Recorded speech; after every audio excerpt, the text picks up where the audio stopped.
This time we'll look at a very simple design to work in Carrickmacross lace. So this is the pattern drawn on butter paper or fine tracing paper with a waterproof pen.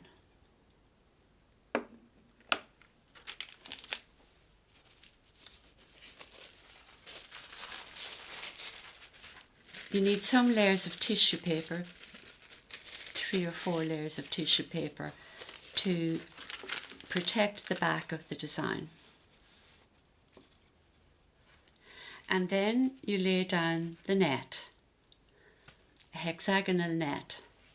Now, depending on the design, it wouldn't matter particularly for this little piece, but you should look at the direction of the hexagons when you're laying down the net.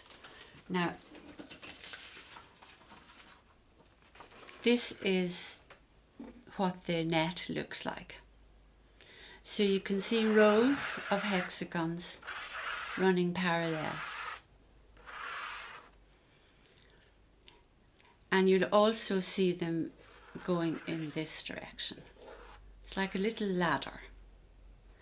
And in this direction. So you can rotate the net to find the hexagons running in the way that you would like to use them in your finished design. It helps sometimes to have decided which filling stitches you're going to do. So as I say, this particular piece, it won't matter particularly, but I still like to look at the rows of hexagons going in parallel lines. And you cover them, all of that, with a layer of organdy, Swiss cotton organdy.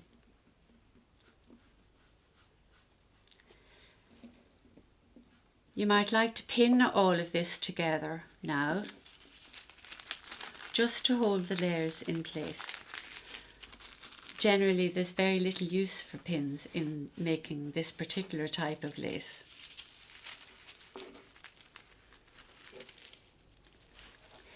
You now need a coloured sewing thread to tack the layers together. Your number 10 needle is used for this as well. So in order just to hold the layers together, you do a line of tacking from top to bottom and from side to side, just to hold the pad together. Now, the important thing at this stage is to avoid having the thread cross over any of the black lines of the design. So you just avoid them, and it's a big holding thread just to hold the pieces together. The little circles on the pattern show where pops will be made on this design before it's finished. And anywhere there are little X's shows that a filling stitch or an embroidery stitch will go in there at the end. It also tells you that the layer of organdy will be cut away. Only the net will be left where the X's are, and only the net will be left where the circles are that show where the pops will be made. Now when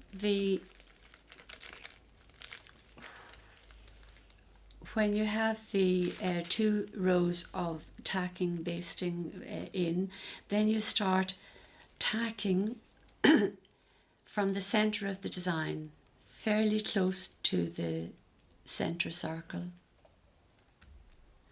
And then around the petals of the flower. It's made about 2 millimeters away from the line of the design, and it's a small tacking stitch. Then the next row of tacking is worked on the inside of the circle all the way around to hold it together, a small tacking stitch, and then a row is made right around the outer circle. So the pattern is held very securely in the sewing pad, so nothing moves. It's important that the tacking is done well and that the layers will not move.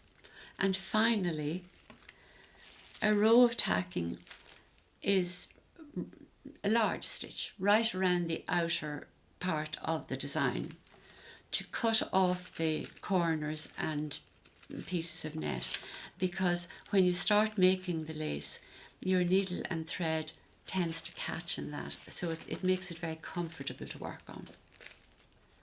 Now the same procedure is done on very large pieces. Doesn't matter how big or how small the project is, it's tacked in this manner.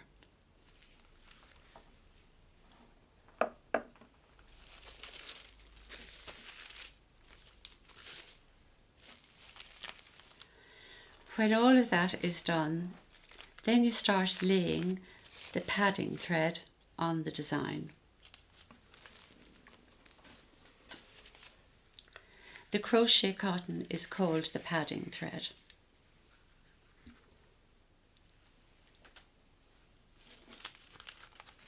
So it's worked from the centre of the design out. In this case,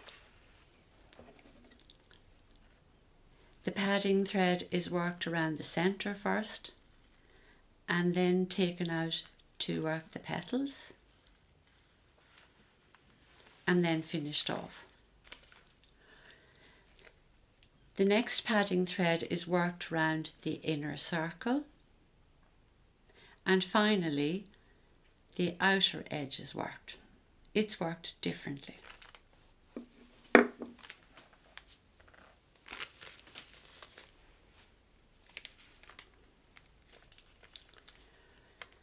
It's worked with a picot.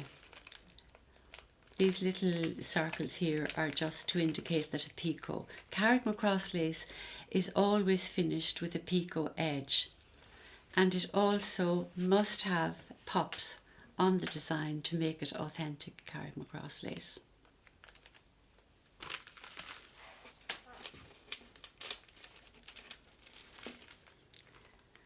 This sample shows everything worked, including the picot edge. And when all of that is worked, then you take away the paper pattern and remove just the lace. So to remove the paper pattern, you cut the tacking threads between the design and the tissue and then remove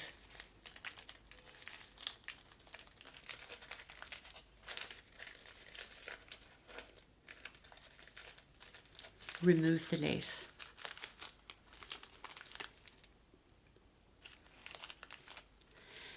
And when this is removed from the pattern, then the surplus organdy is removed. The organdy will be removed from the centre of the flower, from all of this area where the pops will be worked, and finally from the outer edge of the design. But this is the last piece. This is left until everything else is worked. And finally, the finished piece of lace will look like this.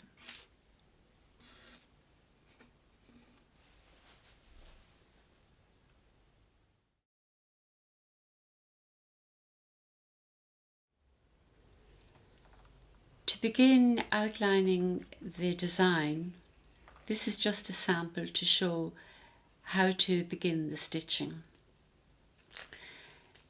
So like any piece of Carrickmacross lace, you start on the centre, somewhere in the centre. Doesn't matter where, particularly on a straight line usually, never in corners. So the design is outlined with the padding thread. That's the crochet cotton number 60. I've put it down on top of the black line, and the end of the thread is towards me. I'm going to run the needle and the sewing thread, the sewing number 50 cotton, in a number 10 needle. I'm going to take it under all the fabric without catching the paper. When you put the needle in there, you can feel the paper with the tip of the needle. It makes a little sound as well.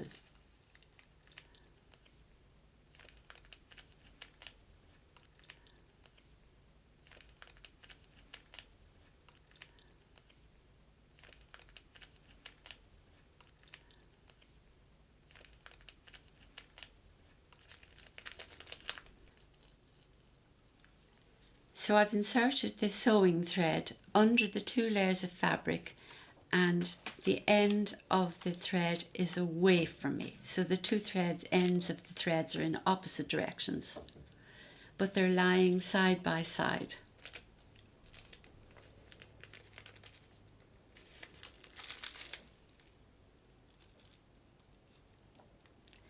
And I'm going to stitch over the 2 threads,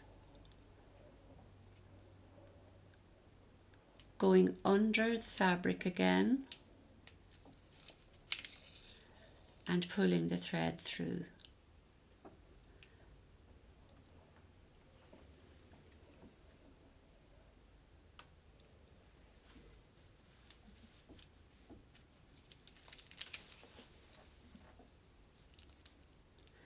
And tension every time.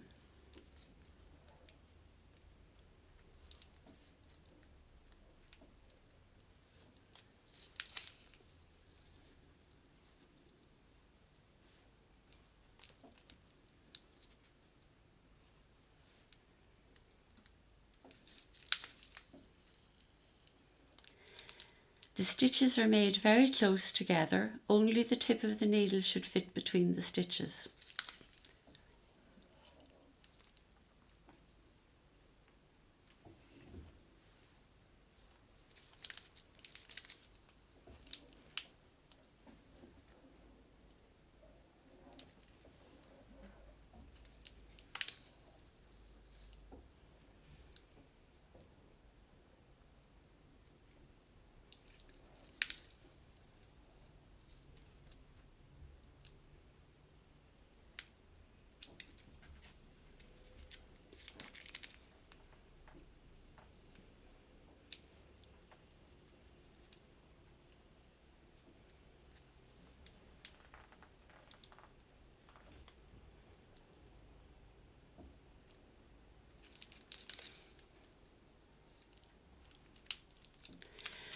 Now, you need to be careful not to pull the padding thread, because it's literally in there. It's like a little tunnel, and if you pull it, it'll come out, and you don't want that to happen. Now, when the sewing thread is sufficiently embedded in the work, I'll cut away the end of that thread.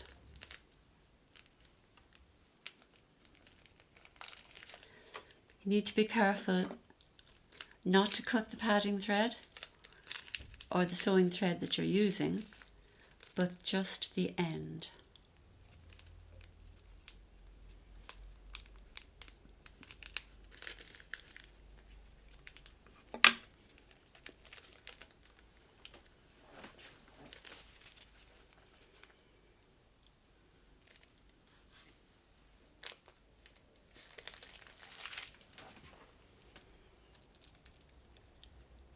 And be aware of the cut end of the thread, because it might look a little woolly, and you need to cover the cut end with the couching stitches.